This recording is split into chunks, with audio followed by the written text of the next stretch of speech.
Maintenant que Williams a annoncé qui serait à côté d'Albon en 2023, en la personne de Logan Sargent, il ne reste plus qu'une place sur la grille de l'an prochain, celle à côté de Magnussen, mais visiblement Gene Haas et Günther Steiner ont l'air d'avoir du mal à choisir. Du coup aujourd'hui, parce qu'on est trop sympa, on va les aider et leur dire officiellement qui est le pilote que Haas devrait recruter.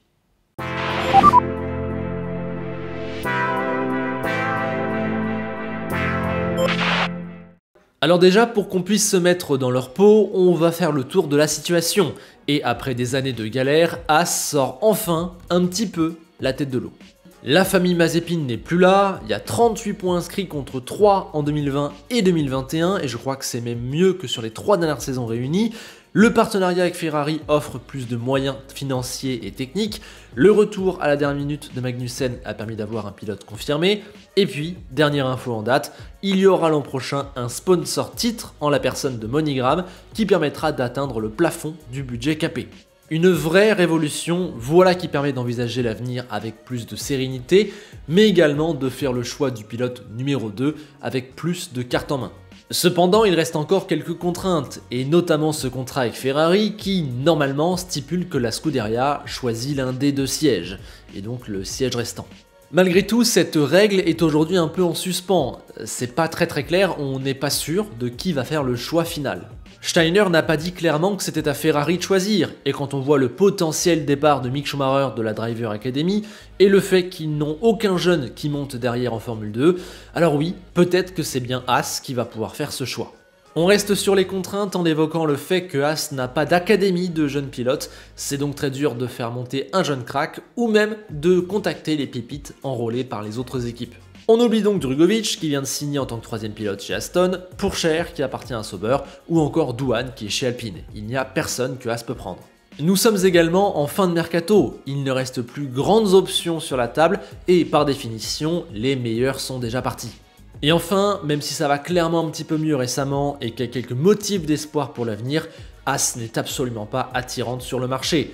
C'est pas sexy, c'est une des pires voitures du plateau, les méthodes et les moyens de l'écurie sont quand même un petit peu curieux, un petit peu vieux, un petit peu loin de ce qu'il faut pour compter en Formule 1, elle a une mauvaise image, ouais, signer là-bas, c'est plutôt souvent un choix par défaut.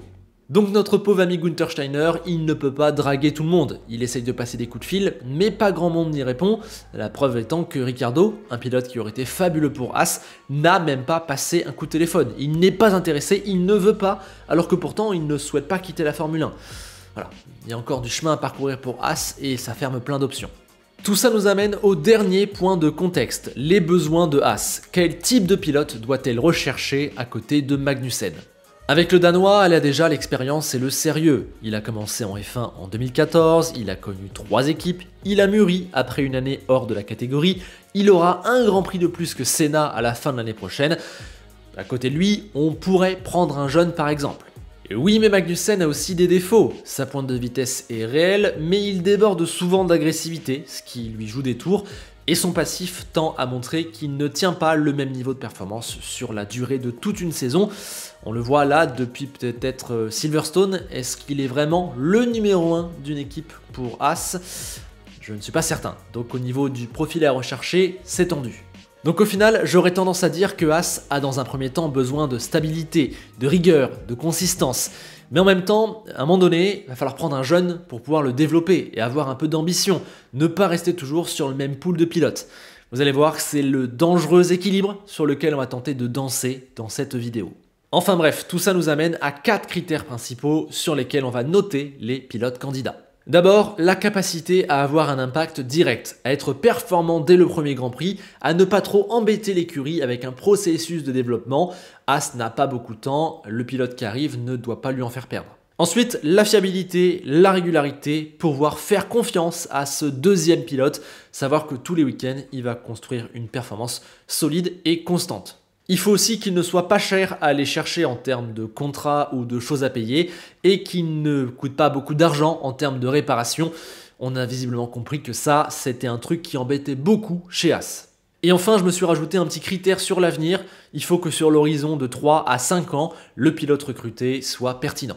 Voilà, vous avez tous les critères, je crois qu'on peut y aller et on va faire le tour des candidats. Premier appelé à la barre, Mick Schumacher. Il a pour lui l'immense avantage d'être dans l'équipe depuis déjà 2 ans et de commencer à faire plus que jeu égal avec Magnussen. En témoigne notamment le Grand Prix des États-Unis ou le Mexique où il a terminé devant, mais surtout la majorité des courses depuis le Canada.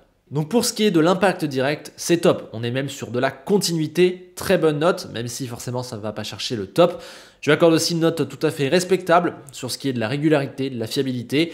Il y a encore des hauts, des bas, mais comme je l'ai dit, ça va mieux et ça reste pas un pilote qui du jour au lendemain s'écroule.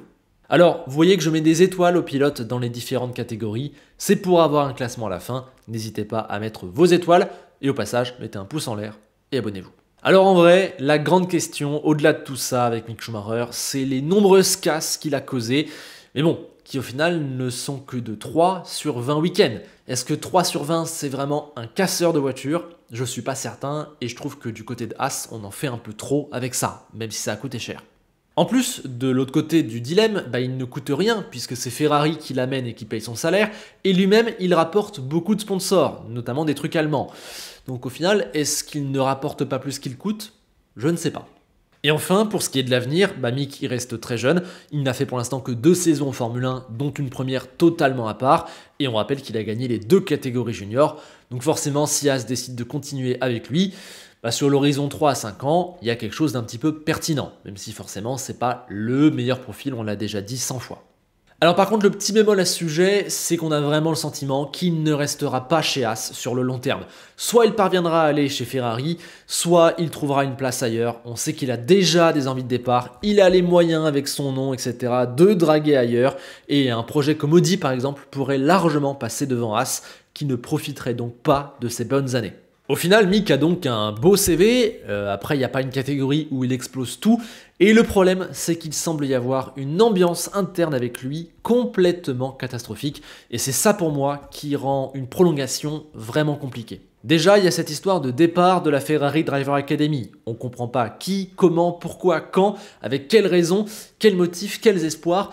Je ne sais pas trop, mais si jamais il la quitte, ça peut fragiliser sa place, ça peut même le virer de la Formule 1, et surtout ça peut le rendre vraiment solitaire au sein de l'équipe, encore un peu plus. Je dis encore un peu plus car on sent vraiment qu'il n'y a pas une bonne ambiance. Peut-être que Günther Steiner et Gene Haas font une fixette avec Mick Schumacher. Ils n'arrêtent pas de le tacler dans la presse. Il n'y a pas un mot gentil, il n'y a pas un sourire et on sent que ça ne passe pas, ça ne passe plus. Il y a même eu des stratégies en course où il a été un petit peu ruiné.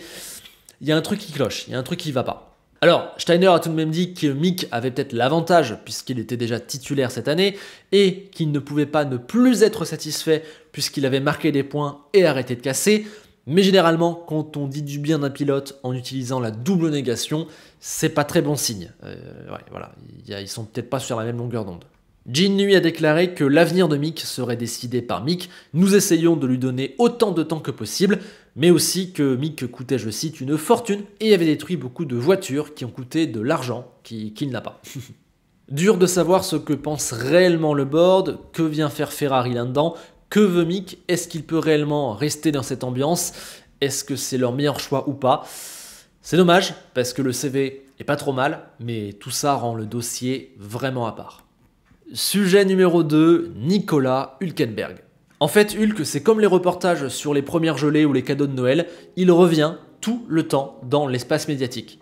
Alors je vous avoue qu'au départ, quand j'ai entendu parler de cette piste, j'étais vraiment dégoûté, je me suis dit c'est quoi ce truc, pourquoi? Voilà, j'étais clairement refroidi, mais quand je pèse, et je vais le faire, tous les arguments pour et contre, au final, je me dis que c'est vraiment pas bête. Déjà, au niveau de l'impact direct, il faut dire qu'il a toujours été performant partout où il est passé, dans toutes les équipes. En fait, Hülkenberg, il a une valeur plancher qui est déjà sûre et certaine, assurée. Ça, c'est un bonheur pour Haas. Et il y a également les remplacements Covid qu'il a effectués. Il prouve que dès qu'il monte dans la voiture, il performe. J'aurais le même avis en ce qui concerne la confiance, la régularité, la fiabilité. Hülkenberg a été loué pour ça toute sa carrière. C'est un pilote qui ramène la voiture au bout et souvent avec des points. Par contre, c'est vrai qu'il y a un point où on peut se poser une question, c'est qu'il a 35 ans, ça fait 2 ans qu'il est en année sabbatique, qu'il n'a pas couru plus d'une course d'affilée, et l'an prochain, faudrait en enchaîner 24. Peut-être qu'à un moment donné, ça va se faire ressentir, et du coup, son niveau de fiabilité, d'impact direct, etc., ça pourrait être impacté. Mais bon, si on continue de dérouler la liste des critères, eh ben Hülkenberg est un pilote très propre, qui ne casse pas de voiture, en tout cas qui n'est pas connu pour ça. Généralement, il fait ses tests, il fait ses essais libres, il ramène la voiture au bout du Grand Prix. Ça, de ce point de vue-là, ce serait idéal pour Haas. Par contre, là où c'est moins idéal, c'est qu'au niveau de l'avenir, on l'a dit, il a 35 ans. Donc l'horizon 2026 en Formule 1, quand même, ça ne doit pas se faire avec lui. Alors, je vais aussi rajouter 2 bémols, une incapacité à aller chercher des hauts très hauts, aucun podium en carrière et une certaine fragilité sous la pression, on l'a déjà vu, ainsi que son entente avec Magnussen qui a posé des problèmes par le passé. Et puis il y a aussi le fait qu'avec Magnussen et Hülkenberg, déjà on va pas vraiment de l'avant, mais c'est également 2 profils extrêmement similaires, voire clones. Mais maintenant, est-ce que c'est pas ça dont Haas a besoin ? Alors oui, ça ne fait pas rêver, mais du point de vue de Günther Steiner, pour les 2 ou 3 prochaines saisons, eh ben ouais, il y a plein d'arguments qui font bouche pour un tel duo. Candidat numéro 3, Antonio Giovinazzi. Alors oui, comme vous, je me suis dit 2 choses. D'abord, encore, et ensuite, pourquoi ? Si son nom revient autant, c'est car premièrement, il est poussé par Ferrari. Il est le pilote de réserve de la Scuderia. Pour elle, qui n'a personne de prêt en Formule 2 derrière, ce serait idéal de l'avoir. Ça fait limite une 3e voiture sur la grille pour faire des tests. Après, on peut aussi clairement mettre à son crédit qu'il connaît déjà la Formule 1. Il y a couru 62 Grands Prix. Il a déjà aussi 29 ans, pas mal de roulage, etc. à droite à gauche. Tu récupères pas un novice inintéressant qu'il faudra former. Il y a un certain plancher. Mais bon, je vais être franc, autant j'y vois un intérêt pour Ferrari, autant j'y vois un intérêt pour Giovinazzi, je n'en vois aucun pour Haas. Au niveau de l'impact direct, vu ce qu'il a déjà montré chez Alpha au bout de 3 saisons et le temps de se réadapter, pour moi c'est moins bien que Schumacher et Hülkenberg. Sur la fiabilité et la régularité, c'est justement ce qui lui a fait défaut dans sa première carrière. C'est un pilote qui manque cruellement de consistance et qui te rapporte très peu. Alors ok, il te coûtera rien puisqu'il est apporté par Ferrari et c'est pas un pilote à problème, même si le crash en FP1 à Austin tombe au pire moment. Mais bon voilà, c'est limite, ça reste une option low cost. Et pour ce qui est de l'avenir, c'est clairement pas avec Antonio Giovinazzi que tu vas vouloir le construire. Même si je rappelle que le bougre n'est pas mauvais, clairement pas. Donc bref, je n'y vois pas d'intérêt. Certes, il est propre, mais son train est pour moi déjà passé. Il fera pas mieux que Schumacher actuellement et il a moins de perspectives d'avenir. Et Hülkenberg apporte plus de garanties. Donc à la place de Haas, je ne vais pas sur Giovinazzi. Solution numéro 4, Robert Schwartzman. Ah là par contre, on a clairement plus envie de se pencher sur la question. C'est déjà un peu plus sexy. L'Israélo-Russe de 23 ans est lié à Ferrari et reste encore à ce jour un bel espoir. Vainqueur de la F3 2019, puis 4e et 2e de Formule 2. Schumacher lui était passé devant, mais depuis il attend, c'est peut-être enfin sa chance. Franchement, c'est assez tentant. Il y a le côté potentiel inexploré qui rend le truc assez excitant, et le fait qu'il soit proche de Ferrari, du coup c'est crédible. Après, du point de vue strictement de Haas, il resterait un rookie. Même s'il a déjà conduit des Formule 1, nécessairement son impact direct serait limité, impossible d'attendre de lui dès le premier Grand Prix qu'il performe très bien. Il en va de même pour l'aspect confiance, fiabilité, régularité. Voilà, il va avoir besoin d'un temps d'adaptation et tu sais pas quel est son plein potentiel, ce qu'il va pouvoir donner. Donc c'est pas là-dessus qu'il va marquer des points, malheureusement. Par contre, il a pour lui le fait qu'il ne nécessiterait pas beaucoup d'argent, beaucoup de budget, c'est pas vraiment un problème avec Schwartzman, et puis lui pour le coup, il représente l'avenir. Alors malheureusement, il a déjà 23 ans, et il y a déjà 2 saisons dans le vide. Est-ce que c'était aussi le plus grand crack de sa génération? J'en suis pas convaincu, mais bon voilà, si tu mets Schwartzman dans la voiture, là tu te dis, à l'horizon de 2026, j'ai potentiellement quelque chose à développer, c'est enfin intéressant. Schwartzman n'est donc clairement pas à jeter à la poubelle et il y a un côté très tentant. Malheureusement, du point de vue de Haas, ce n'est qu'un rookie et donc nécessairement, il n'a pas les meilleures qualités du monde pour le poste requis. Ça reste un point d'interrogation, un pari. Haas peut-elle le prendre et sera-t-il payant? Tout se joue là-dessus et évidemment, ça refroidit le dossier. Idée numéro 5, Alex Palou. Alors là, j'avoue qu'il faut se creuser un peu plus la tête, c'est une option moins évidente, mais j'ai vraiment voulu explorer tout ce qui pouvait exister en termes de pilote, et si j'étais à la place de Günther Steiner, j'irais toquer à la porte du garçon. Alors pour ceux qui connaissent pas, on parle du champion IndyCar 2021, et il n'a que 25 ans, le profil est à la fois référencé et sexy sur le papier, si jamais c'est lui qui est choisi, je vous ferai une vidéo de présentation évidemment. Le truc c'est que comme Schwartzman, on n'a absolument aucune garantie. Il a fait une très bonne FP1 avec McLaren et il a déjà de très bonnes références puisqu'il court dans une catégorie solide dans laquelle il a eu d'exceptionnels résultats, donc tu recrutes clairement pas n'importe qui, mais impossible de statuer sur l'impact qu'il apporterait directement dans l'équipe, ni même sur le niveau de confiance que tu peux avoir en lui. C'est également un pari et on sait aussi que le saut IndyCar F1, il n'est pas toujours évident.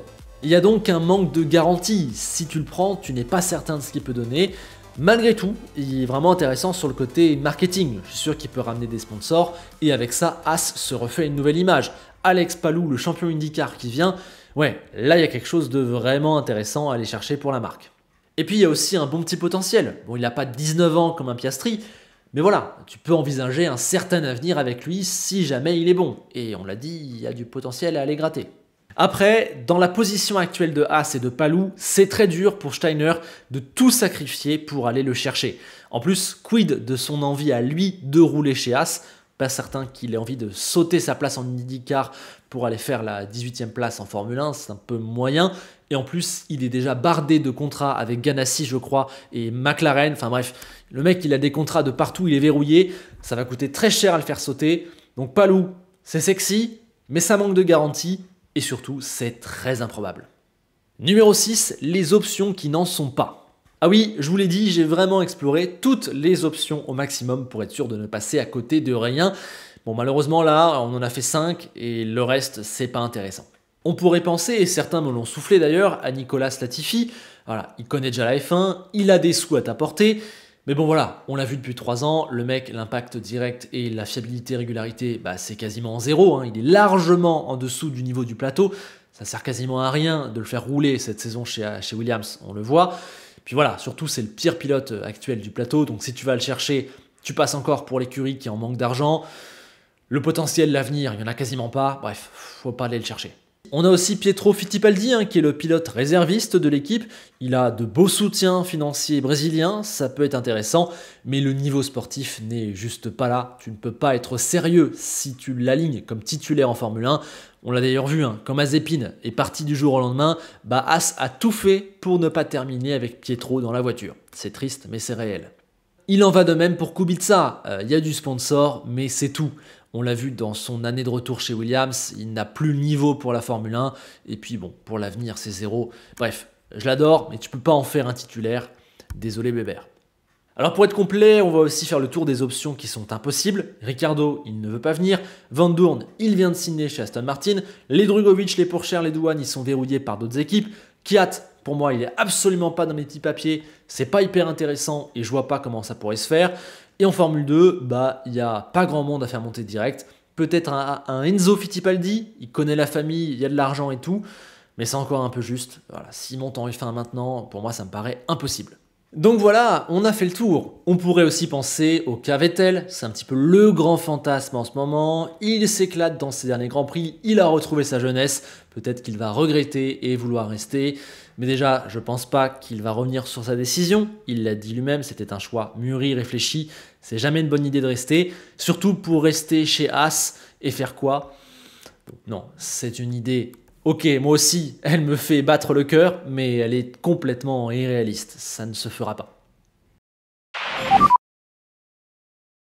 Allez, c'est maintenant l'heure du bilan et du choix. Si on reprend toutes nos étoiles et qu'on fait un classement, eh bien vous notez qu'Hülkenberg est devant et c'est Mick Schumacher qui complète le podium. À titre personnel, j'aurais tendance à vouloir garder Schumacher parce que je trouve que son niveau s'améliore. Sur la deuxième partie de saison, il prend doucement le pas sur Magnussen. Il va permettre de rester dans la continuité. Il te permet aussi d'avoir un espoir sur l'avenir. Mais le problème, c'est que l'ambiance en interne, moi je peux pas la mesurer et elle a l'air vraiment catastrophique. J'ai l'impression qu'en fait, entre Mick et Haas, l'histoire est déjà terminée, même s'il reste. Pour moi, c'est vraiment le meilleur choix sur le papier, c'est le choix que je ferai, c'est le choix que je veux que Haas fasse, et je serais dégoûté si Mick se retrouve sans volant en 2023, parce que non pas qu'il soit le meilleur de tous les temps, mais il ne mérite pas de ne faire que 2 saisons, quand on voit qu'un Tsunoda reste par exemple, ou Latifi ou Giovinazzi, mais il faut prendre en compte le contexte, et quand je vois tout ça, ouais, je crois que l'option Hülkenberg, elle est extrêmement sensée et tentante.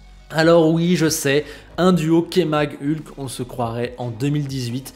Je suis d'accord que tu vas pas vraiment de l'avant, mais As est plutôt à l'étape de la reconstruction que de l'accélération. Ils vont enfin avoir un vrai budget. Ils remontent un peu la pente. La nouvelle réglementation donne des espoirs. Bref, c'est le moment d'être solide, de construire. Et pour ça, un duo de darons qui sont réputés pour apporter des points, pour être fiables, c'est pas mal du tout. Alors oui, ça touche pas le ciel, il y aurait un côté vraiment retour en arrière qui saoulerait un petit peu, mais du point de vue de As, à l'horizon 2 à 3 ans, tu as peut-être là ton duo pour réinstaller l'écurie dans le paysage de la Formule 1, lui faire marquer des points de manière régulière, lui permettre de se solidifier pour ensuite aller vers l'horizon 2025-2026. Et puis en 2025, une fois l'écurie bien installée, tu auras forcément un des deux qui devra partir à la retraite, voire les deux, et là tu pourras prendre un pilote peut-être d'un meilleur calibre, qui sera libre et enfin intéressé par ta petite écurie qui avant n'intéressait personne, et aussi prendre pourquoi pas un jeune. Voilà. Mais je pense que dans un premier temps, As doit vraiment passer par la construction. C'est vraiment le mot de la vidéo et Hülkenberg, il sait bien faire ça.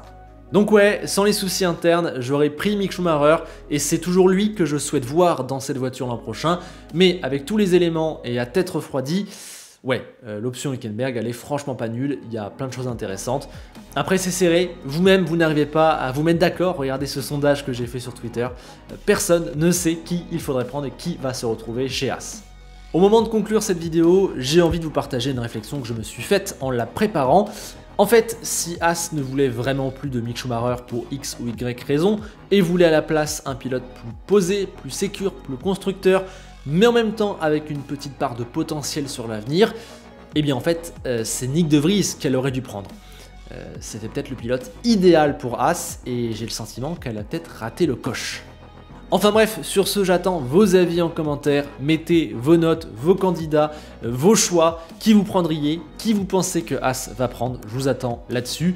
Si vous avez aimé cette vidéo, aimez cette vidéo, abonnez-vous, et on se quitte avec Enzo Ferrari, qui était pourtant persuadé que Schumacher avait choisi Raikkonen comme remplaçant. A bientôt.